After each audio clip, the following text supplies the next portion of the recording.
Thank you for having me. I'm here. I came in last night. I'm fine today, but yesterday, I admit, when I walked out of the airport to get the Uber, I was a bit in shock. From going 80 degrees, I left Miami 80 degrees and sunny, and it was 13 degrees. And so my system, I was a little shocked, but I'm fine today. And I realized that a good coat goes a long way. So I'm learning. So yes, the Teacher Institute for Evolutionary Science. I'm here to tell you about it. That's what I do. I'm the director of the program, but first and foremost, I'm a science teacher. And I love to be a science teacher. And people ask me, well, what is it like? I feel like you have on a cape. You feel like a superhero because you get to introduce children to the wonders of the world around them. It's not, science isn't taught anymore like open the book to page 20 and do the questions in the back of the chapter. That's not how we do science. We haven't been doing it like that for a long time. It's all about discovery and hands-on inquiry and collaborative work, trying to get the students to do what scientists do in their classrooms. So it's a really great job. And the other thing is that you're not just teaching a body of knowledge, you're teaching a way of thinking. And that way of thinking is our way of thinking. It's skeptical thinking. It's trying to prove yourself wrong instead of trying to prove yourself right. And so it's a way to, if you can do it the right way, you're actually teaching children to think in a certain way, to think critically, not just in the science classroom, but overall, making decisions overall. But there are a couple times that it's not so fun. And one of those times is evolution education. And I like to liken it to, Richard Dawkins has a book called The Greatest Show on Earth. And in this he says, imagine being a professor of Roman history. And every year you have to prove the existence of the Roman Empire. And every year you hear the same tired arguments of why the Roman Empire did not exist. And every year you debunk those tired arguments, and the following year you get the same arguments from different children. That's kind of what it feels like to teach evolution education. Now you would think that I don't really have to deal with this. I don't have to deal with this like many people do in this country, but it's not a problem isolated to places like Alabama or Oklahoma, things like that. Even where I work, I'll tell you a little bit about my school. I love my school. Like Sarah said, I've been there 28 years. It's a language magnet school. It's a public school, but the children will graduate. They've been studying a language since first grade. So either Spanish, Italian, French, or German. And when they get to 8th grade, they take the AP exam in that language. And we have the highest pass rate on the AP language exam in the country, middle or high school.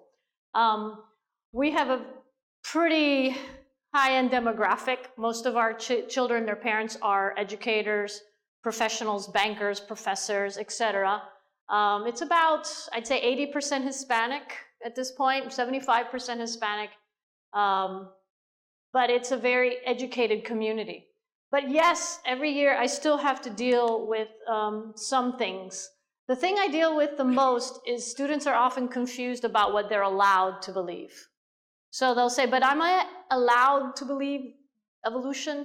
And you're not supposed to ask them what religion they are, but I guess that would be the question. Well, what religion are you? Catholic. Oh, you're okay. You're okay. You could learn this.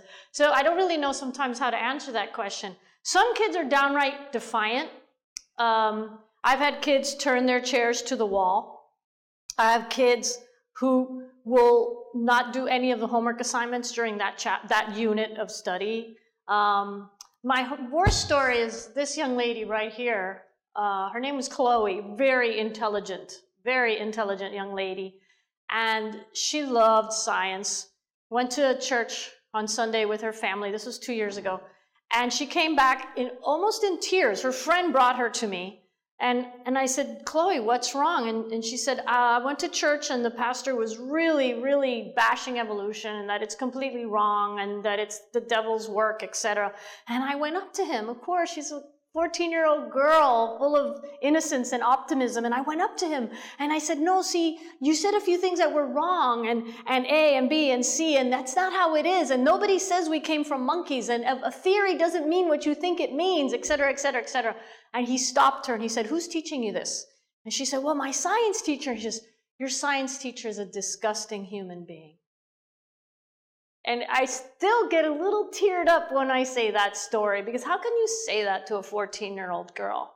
On a positive note, she's an atheist now. And I didn't do it, I think he did it to her. But yeah, she's a thinker, and that really kind of upset her. But really what I have a lot of times is just children who are anxious, kind of in both directions. They're not sure what to believe.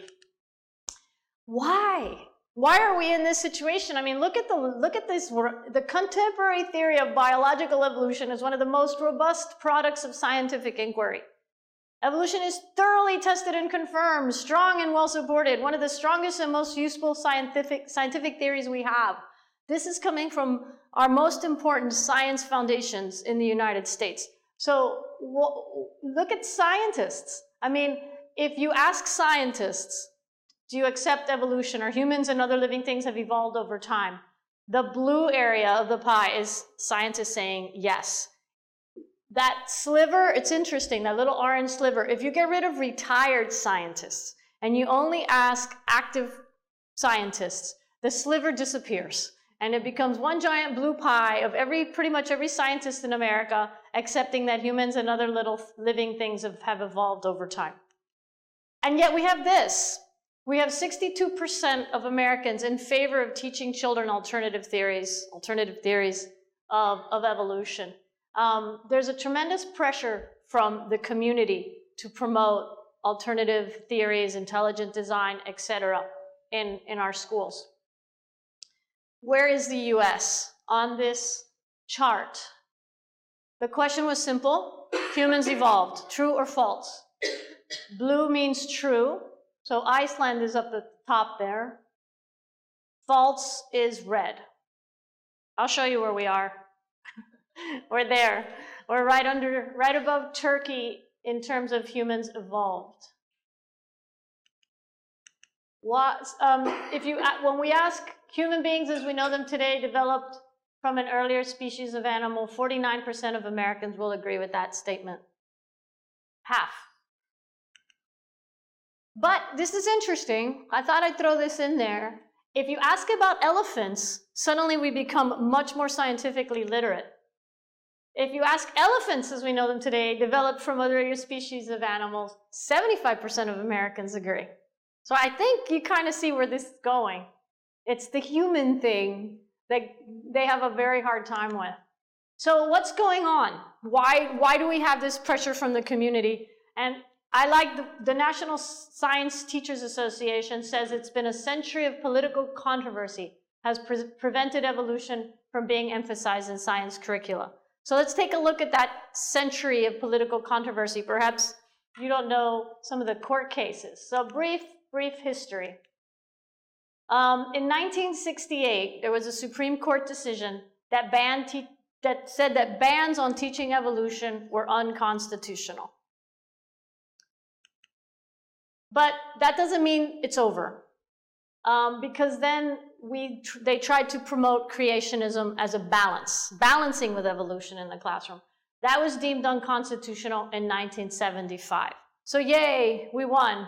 It's over. You can't teach creationism. Is it over? No, because now we're going to call it creation science. If we can't call it creationism, we'll call it creation science. And that was deemed unconstitutional in 1987. Is it over? Yay, we won. No, because then they changed the name again and called it intelligent design. It's like creationism in a tuxedo. And that finally, in 2005 in Pennsylvania, there was a court case, Kitzmiller v. Dover, and they said that intelligent design is basically religion disguised as science and cannot be taught in public schools. So I like this cartoon. It just shows you that they're not really making a lot of progress. The names are changing, but the shape of the organism has remained the same. No change over time at all. So, okay, we're past Kitzmiller v. Dover now, so where are we? Are we done? No. What we're trying to do now through legislation and other things, I say we, but I don't mean we, I mean the creationists, They want to present theory, evolution as theory, not fact, which shows you they don't know what the word theory or fact means, but that's another story. Teach the controversy. There should be academic freedom in the classroom. Teachers should be able to present alternative points of view. There should be debate. It makes us, makes scientists look like the bad guys, like they're closed-minded. They don't want to have different discussions about these kinds of things. But then, should we have discussions about phrenology? And should we have discussions about magic and physics class? I mean, right now in Florida, they're trying to pass legislation which allows teachers academic freedom. And one of the quotes, I just read it in the Miami Herald, was, science is never completely decided. So we should let children decide. And I was like, wait a second, okay, some things are decided. If I throw this up in the air and it falls back on the ground, it's gonna fall on the ground. It's gravity, which is a theory, by the way. It's not genuine, this academic freedom thing that they're trying to promote. And it's popping up in a lot of states. Florida's just one of them, the most recent one. So how does this affect my fellow teachers? We talked about how this affects the community at large and society in the United States, but how does it affect my fellow educators? Well, you have in high school, not middle school, 28% of science teachers, biology teachers are doing some good, sound teaching. Then you have about 13% of biology teachers who are espousing that the Earth is 6,000 years old. 13%, it's a little high. And then you have the people in the middle. They accept evolution. They just avoid the topic in their classrooms because they don't want to deal with kids turning their chairs to the wall and things like that. So they try to not teach it. One of my presenters, she works in Georgia, and there was a moment when the Scientific American magazine wanted to visit her class. And she said, sure. I was like, wow, this is a brave lady. The guy across the hall, who's a Spanish teacher, asked for her class list of students so that he may pray for them. That same week, 2 people pulled their kids out of school and homeschooled them. She had a hiking club at the school, and they canceled it because as she was hiking, she picked up, looked at a rock, and said, oh, look, you can see it's a shell because Georgia was underwater 100,000 years ago, or this part of Georgia. And so they canceled her hiking club. When you have that kind of pressure, teachers are by nature non-confrontational. I don't like to be, you want an A, okay, here, take it. No, I'm not that bad. I'm not that bad. But we don't like controversy, so what's going to happen is they're just going to avoid it, especially if they don't feel comfortable with the content matter. So it creates this cautious middle. In this book, which is a really good study, lots of data in it, 2% of high school biology teachers omit evolution altogether, and 17% omit human evolution. Because as you can see with the elephant question, that really is the crux of the matter. So how does this affect our teachers? Let me give you some data. 31% of teachers felt they felt pressure to include creationism in the classroom. 31%. 22% said that pressure was coming from students, and 22% of that pressure was coming from students, 20% from parents, only 3% from administrators, which is good. If they tried to de-emphasize evolution in their classroom, 30% agreed that they did. And as I said earlier, various polls show that 13 to 16% of high school biology teachers actually promote the idea that the Earth was created 6,000 years ago. What I've been trying to do when they ask me for quotes for different places, Indiana, Alabama, I think this is a travesty in public education. We're preparing our children for the future. We're preparing our children to compete not just nationally, but internationally with other students across the country, across the world. That's not going to help. That's not going to help. So I try to promote it as we want our children to be prepared. We want America to be great. Okay, so if we want America to be great again, we really need to make sure our children are scientifically literate. Now, I'm just going to turn it around and use that language. But teachers get a lot of mixed messages. This one is amazing. So this is probably one of the most important education meetings around in the country, the National Education Association, NEA. It's like the largest teacher union that all the other unions like mine fall under. And they actually have Ken Ham and Company. That's the Noah's Ark guy in Kentucky. They actually give him a booth. And they give out tons of free stuff. And teachers, we love free stuff, let me tell you. And it's all kind of sort of disguised. They're saying that evolution is disguised as science, but what they're just doing is disguising their own religion in intelligent design and other things. This is a loophole. This is 2015. They were there in 2017. They were there in 2018. They're trying to close the loophole, the NEA, so that they cannot continue to have a booth. But it's very disturbing. And so we are getting pressure from the community. We're getting pressure from strange messages at science teacher conferences or general education conferences. How about your own school district? I know you can't read that. I'm going to basically tell you what it says. We got this. This is Troup County Schools in Georgia. And this is what we call a curriculum guide. Teachers get this, and it basically gives you an idea on how to present a new unit. So what it's saying, and this is coming from the science department, the curriculum specialists of the entire school board, public school county. Basically what they're saying is, okay, you guys, today we're going to teach evolution. Let's start with a little cooperative learning. Could you please explain to your partner what a zombie is? And could you, after explain to your partner what a vampire is? Go ahead. Teacher steps back and the kids explain. Okay, now do you understand zombie? Do you understand vampire? Great. Do you believe in zombies and vampires? No, of course not. Well, we're going to teach you evolution and you're going to understand it, but it doesn't mean that you necessarily have to believe it. So we wrote them a letter. Nick Little wrote them a letter, and a few other organizations that do the same kind of things we do wrote them a letter, and it's still there, and there was never any response. I know what they're trying to do, because I'm on the other side of this. I'm a science teacher. They're trying to ease the anxiety of the students in the class so that they'll listen. Okay, they're trying to make sure that the kids are not hostile or uncomfortable, anxious, but that's a terrible way to do something like that. I call it a mind virus. Actually, I don't call it a mind virus. I should say Richard Dawkins calls it a mind virus. It's something that infects your mind and it doesn't let you think openly and freely. So is there a cure for this mind virus? Of course there is. The Teacher Institute for Evolutionary Science. No, of course there is. It's education in general.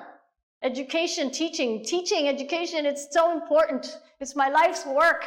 So there is a 60% acceptance of evolution. Depending on which polls you look at, it's always between 50 and 60%. But wait, look at people under 29. People under 29, it goes up to 68%. Why? Is it because it's due to an overall loss of religiosity? That's possible. That's possible. But I like to think that it's the younger group of adults have received a better science education. Okay? Better textbooks, better online information, etc. That's what I would like to think. Sean Carroll is a biologist. There's also a physicist. This happens to be the biologist. And it's just a greater emphasis of evolution in our science curriculum is increasing those numbers. This is a very important study that came out in 2008, that if all teachers completed a course in evolutionary biology, there would have a substantial impact on the emphasis of evolution.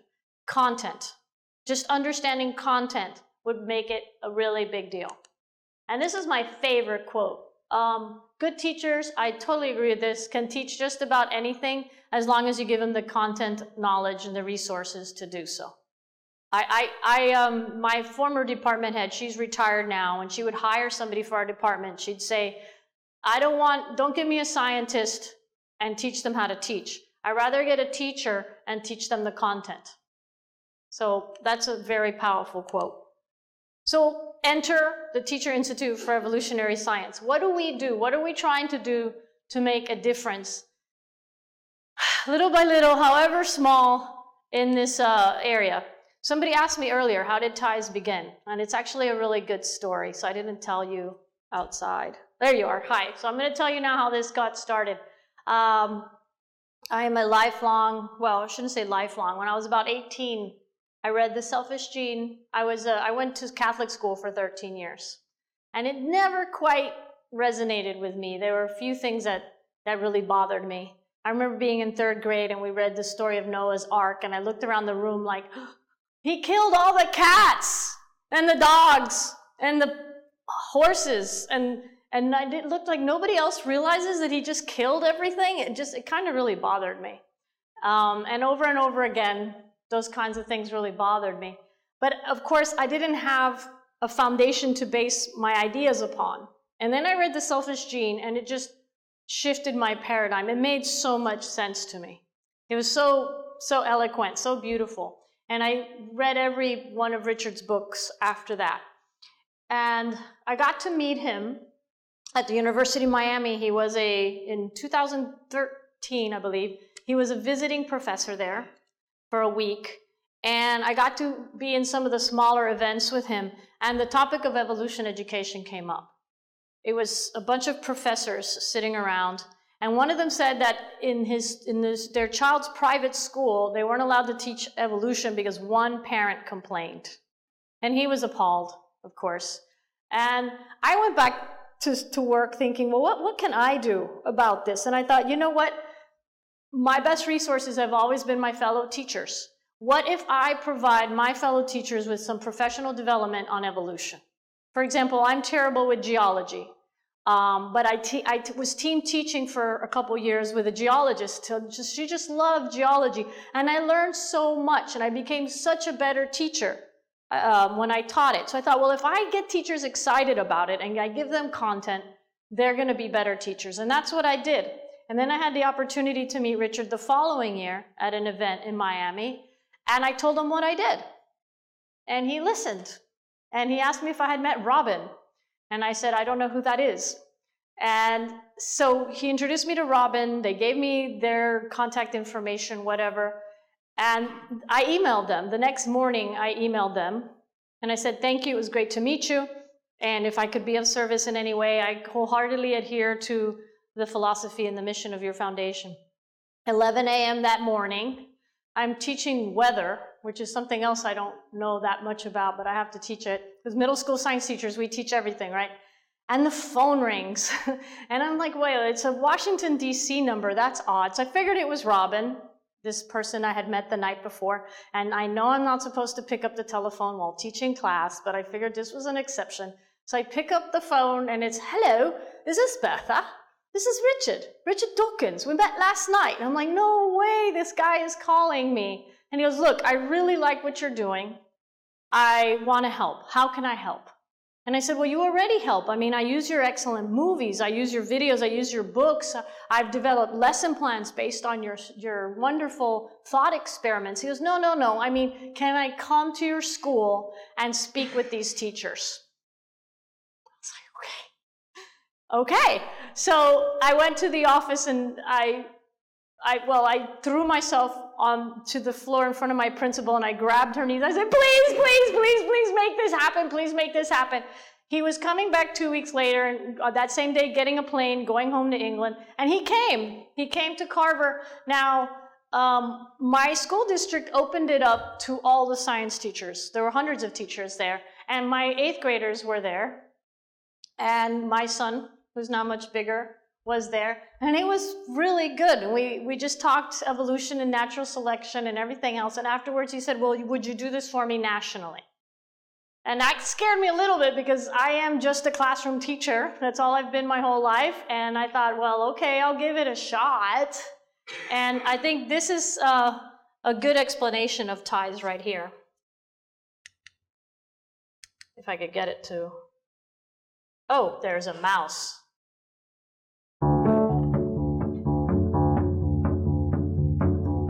These are some of my trademark ties, hand-painted by my wife, Lalla Ward and everyone unique. But today, I want to talk about a different kind of ties. That was my idea. The Richard Dawkins the tie Foundation thing. That was for me. Reason and Science has launched the Teacher Institute for Evolutionary Science, or TIES. We created TIES for middle school science teachers. You see, middle school science teachers are like those amazing acrobats who can spin several plates in the air at the same time.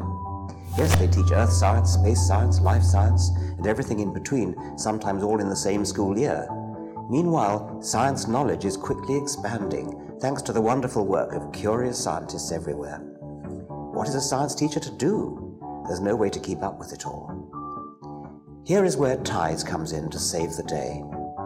The purpose of the Teacher Institute for Evolutionary Science, TIES, is to familiarize interested middle school science teachers with the concepts of natural selection, common ancestry, and diversity in order for them to confidently cover the topics in their classrooms and fulfill their curriculum requirements.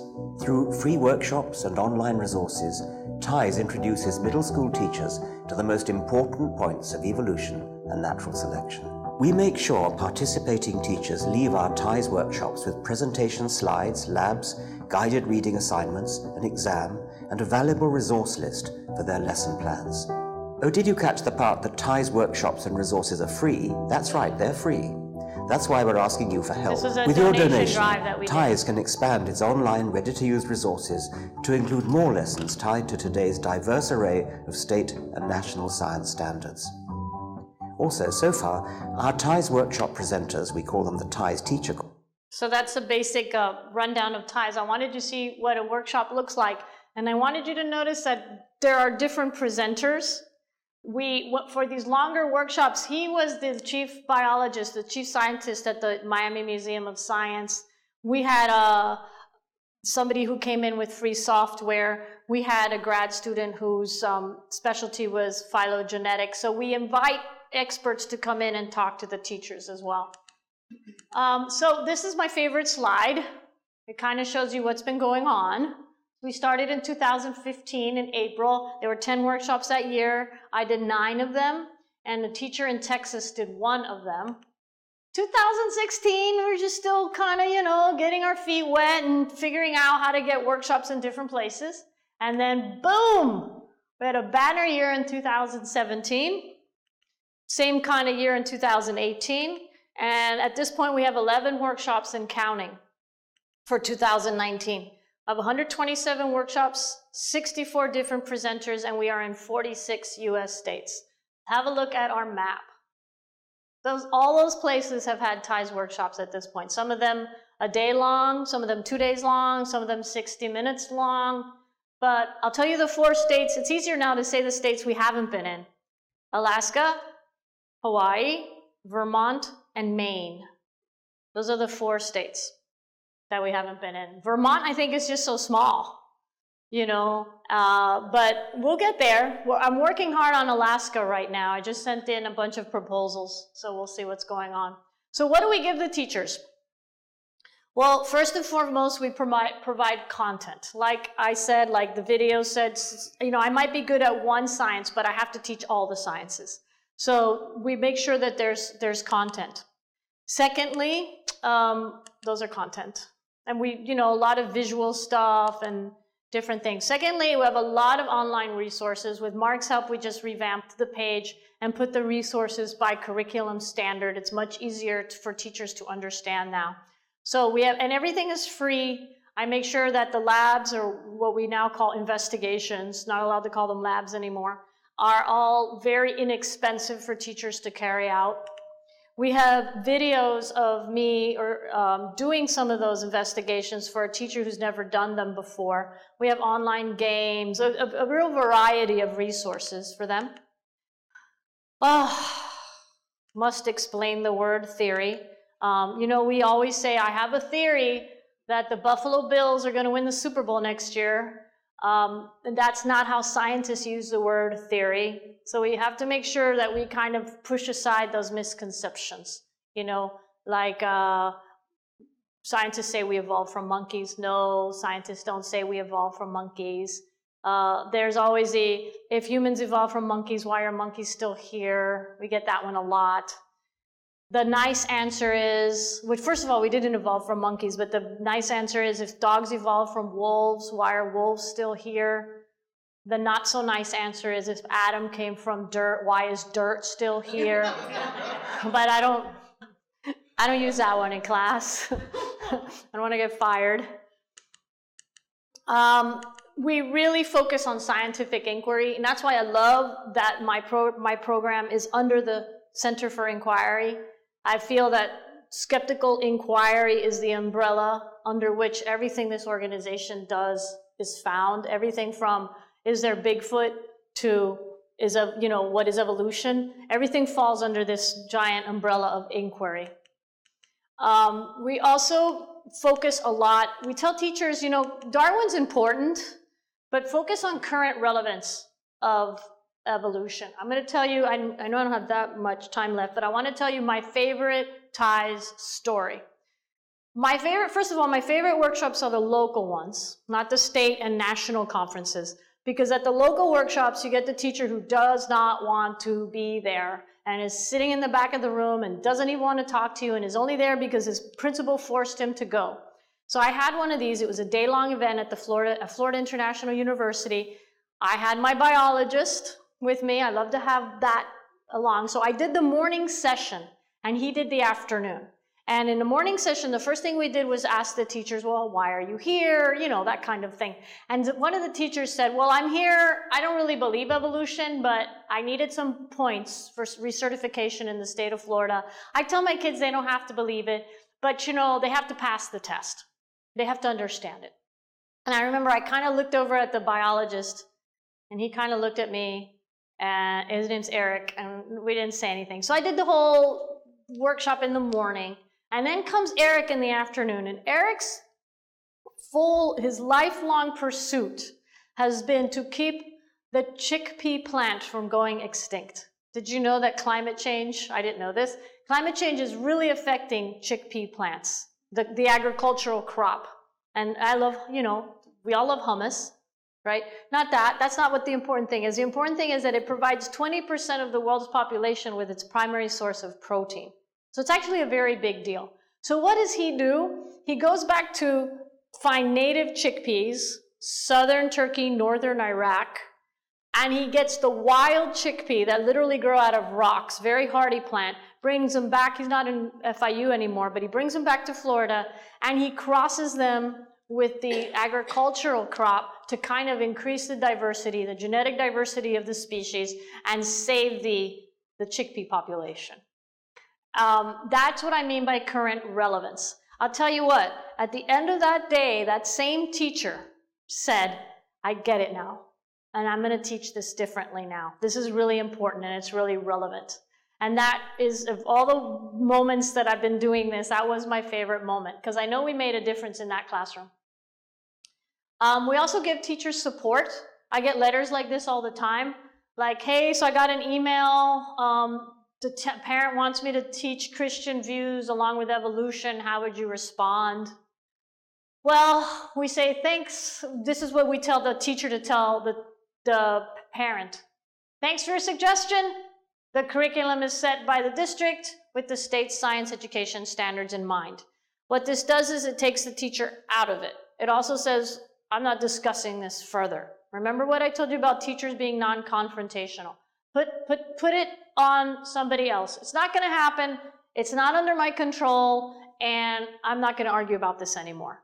So we kind of teach teachers how to face parents. We also really promote the fact that there are lots of organizations that could help teachers, like the National Science Teachers Association and National Association of Biology Teachers. Go to these sites, we tell teachers, and look at their position statements. They will help you. And you go back and you can present this to your parents, to your students, to your administrators if necessary. Okay? We also looked at the science standards from state to state. I did a study on that got published so that I know what to do if I have. There's a workshop in South Dakota today, for example. I know where they stand and how I mean, we try to always give them something that at least meets their science standards, but in many cases exceeds their science standards. Some of these have improved since the study was done.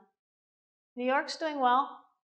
This is very important. A lot of teachers, it comes up every workshop. Well, what do I do with the kid who says they can't believe this stuff? And I put this slide, I put these two people into the PowerPoint purposely. Kenneth Miller is a wonderful biologist at Brown University. He's the author of my textbook and was the leading witness in Kitzmiller v. Dover. And he goes to church every Sunday, very devout Catholic. And he has a wonderful book called Finding Darwin's God, which incidentally Richard gives his friends who are religious and can't accept evolution. And I put these two men on the same slide and I say, if you were lucky enough to have one of these two brilliant biologists teach your evolution unit, there would be no difference in the material content resources provided. One's a believer, one's a non-believer. That shouldn't matter. Your religious beliefs shouldn't matter. This is evidence-based stuff we're talking about. So we give teachers that. We went over it this morning. I thought you'd like to meet some of the presenters. That was over here in the dinosaur's head.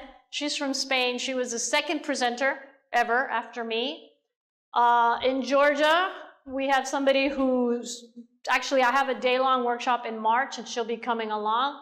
Cheryl is in Portland, Oregon. We have North Carolina, we have Texas. This guy, he Louisiana, Mississippi. That's his area. And so yeah, he needs love, even if it's from a tree. He needs love. Virginia, me. So I wanted you to see pictures of teachers working in the workshops. We don't just lecture them. We don't want them to just lecture their students. We give them a lot of active learning and hands-on stuff. They have a lot of fun. Somewhere in here is that lady who thought that evolution wasn't real and the chickpea story changed her mind, but I will not point her out to you.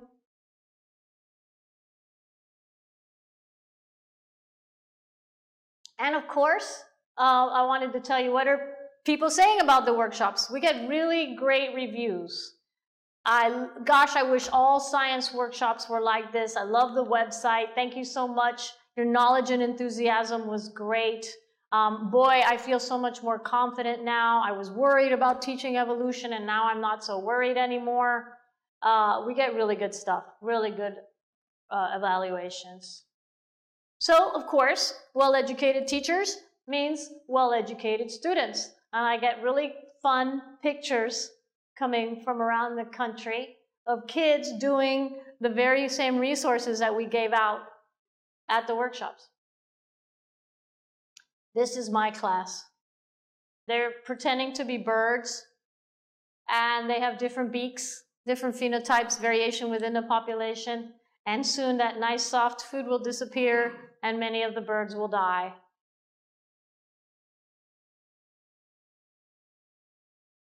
Tattoo timeline, cool stuff. So we also have teamed up with a lot of organizations. I'm trying to put the word out there and collaborate, be friendly. We are on social media. We have a Facebook page. We have a Twitter account. We've been in the news a lot lately. We were on Talk Nerdy just recently on Point of Inquiry. We were in the August edition of Scientific American. That's the brave lady in Georgia whose hiking club was canceled. She was the teacher who allowed them to come into her classroom. And the other thing we're doing is, webinars, free webinars once a month for teachers, for students, for anybody who's interested. Different people have been presenting for us. Misconceptions, that guy's great, Nathan. So trying to promote an online presence. This was a victory for me. Homeschooling. They're tough to reach. They're an interesting group. And there's a giant group of secular homeschoolers. And I've now really partnered with them. I've actually offered them my webinar service. They can use it whenever they want to. I just host for them. And we've got thousands of secular homeschoolers now looking at TIE's resources and using it. In other words, parents parents who are teaching their children middle school level subjects. So that's a big one for me. Oh, sorry, that's not next weekend. This was last October, and HBO Vice filmed the entire workshop. It has not been on HBO Vice yet because one parent complained. And so they put a stop to the whole project. We'll see what happens. So that's it. We have lots of t-shirts and stuff online too if you want to help promote us. But that's basically the whole history of why we need ties, how ties got started, and where we are today. Thank you.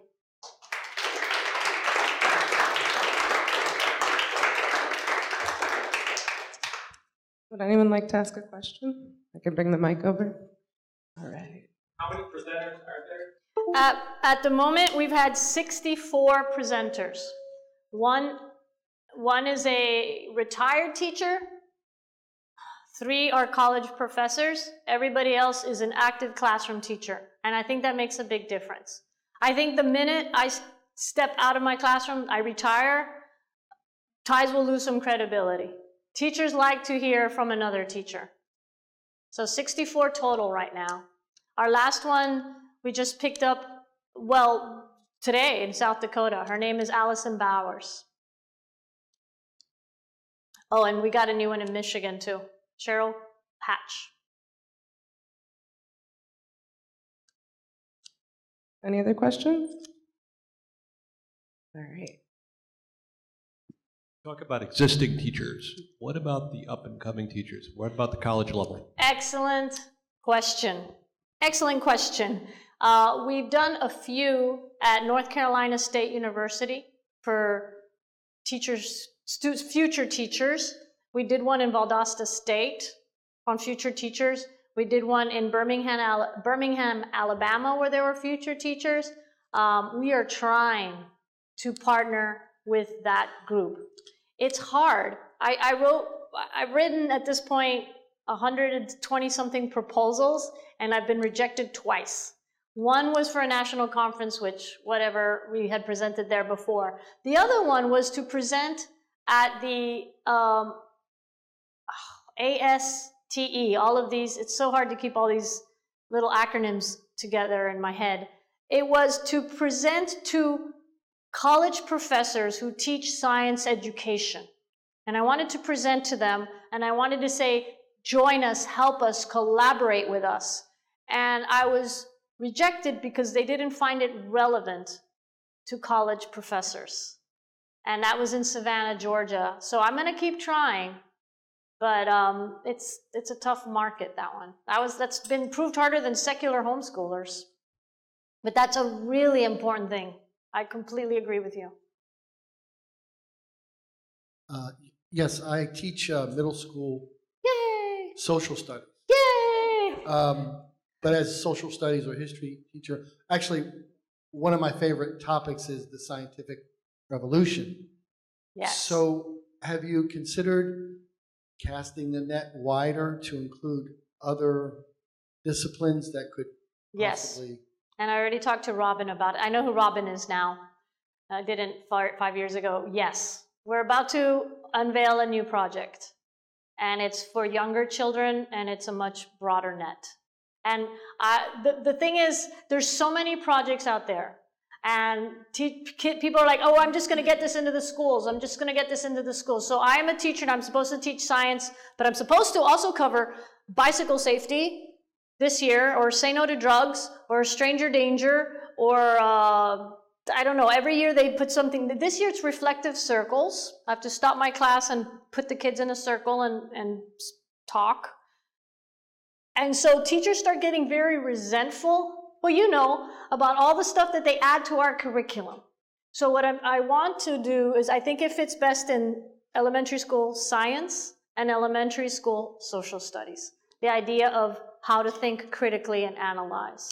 Because it has to fit into the curriculum for teachers to do it and accept it. It has to be like, you have to do this anyway. Here it is on a platter. It's perfect here. It's not like something, it can't be something in addition to what they're already doing. But yeah, it's happening, and I've got some elementary school experts to help me out because I don't feel as confident about elementary school as I do about middle. It's not my area. Is there much pressure in college for creationism? I don't think so. I can just give you anecdotal evidence. My friend in Georgia, Dr. Jones in Valdosta, said that as the Georgia standards improved, and she thinks they improved around 2004 at the middle and high school level, she started seeing kids arriving in college much more open-minded about it, willing to hear it, willing to learn, and having already learned a lot. So I really think the general trend is positive. We've had some setbacks lately, but I think the general trend is positive, and more young people are accepting and understanding it. Thanks for watching. If you liked this video, be sure to give it a thumbs up and share it with your friends. Don't forget to subscribe to the channel and ring that bell to be notified about new videos. You can follow us on social media, and if you really love what we do, consider supporting us with a donation. Links to all that good stuff is in the description below.